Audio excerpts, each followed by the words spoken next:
Mr. Buffett, Mr. Munger, my name is Nicholas Erdenberger. I hail from the beautiful Garden State of New Jersey. And I guess the, question... Applause. So I guess this is a follow-up question to the question before. I really connect with the idea of not investing in industries you can't fully understand. Being a young guy who has limited ability to code and who can't build robots, tech is certainly not an industry I fully understand. And yet these days, the concept of entrepreneurship is nearly synonymous with tech amongst people my age. So my question to you, Mr. Buffett, is if you were 23 years old with entrepreneurial tendencies, what non-tech industry would you start a business in and why? I'd probably do just what I did when I was 23. I would go into the investment business, and I would look at lots of companies, and I would go and talk to lots of people, and I would try to learn from them what I could about different industries. One thing I did when I was 23, if I got interested in the coal business, I would go out and see the CEOs of 8 or 10 coal companies. And the interesting thing was I never made appointments usually or anything. I just dropped in, but they fellow from Omaha who looked like me couldn't be too harmful, so they'd always see me. And I'd ask them a lot of questions, but one question I'd always ask them, two questions at the end. I would ask them if they had to put all of their money into any coal company except their own and go away for 10 years and couldn't change it, which one would it be and why? And then I would say, after I got an answer to that, I would say, and if as part of that deal they had to sell short an equivalent amount of money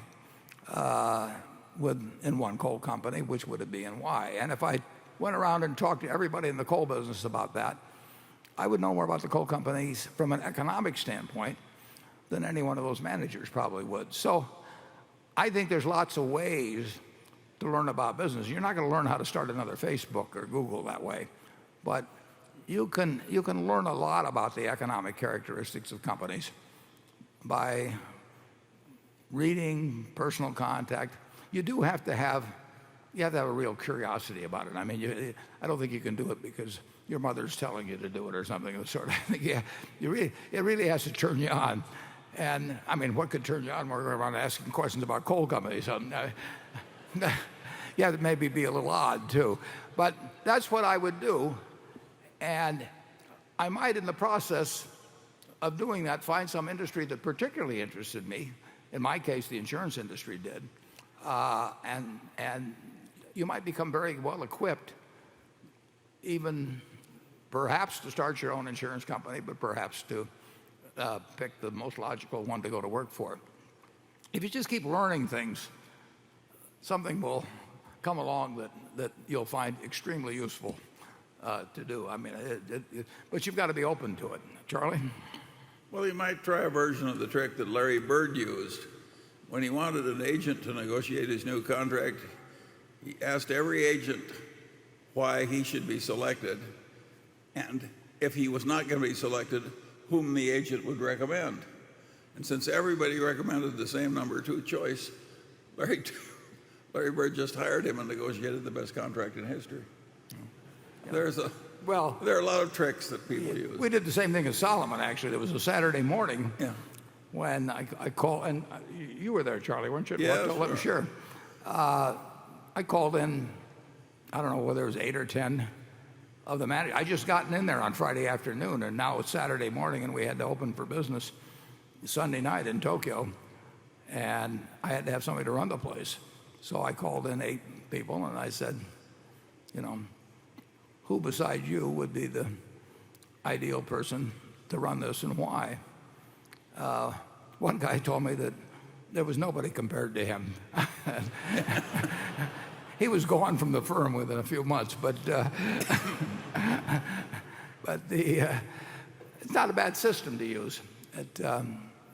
You can really learn a lot just by asking. I mean, starting to sound a little bit like a Yogi Berra quote or something, but it is literally true that if you talk to enough people about something they know something about, and people like to talk, and here we are talking ourselves. And you just have to be open to it, and you will find your spot. You may not find it the first day or the week or month, but you'll find what fascinates you. I was very lucky because I found what fascinated me when I was 7 or 8 years of age. But some people find chess or music, fascinates them when they're 4 or 5. If you're lucky, you find it early, and sometimes it takes you longer, but you'll find it. If it's a very competitive business, and it plainly requires qualities that you lack, it should probably be avoided. When I was at Caltech, I took thermodynamics, and Homer Joe Stewart, who was a genius, taught the course. And it was perfectly apparent to me that no amount of time or effort would turn me into a Homer Joe Stewart.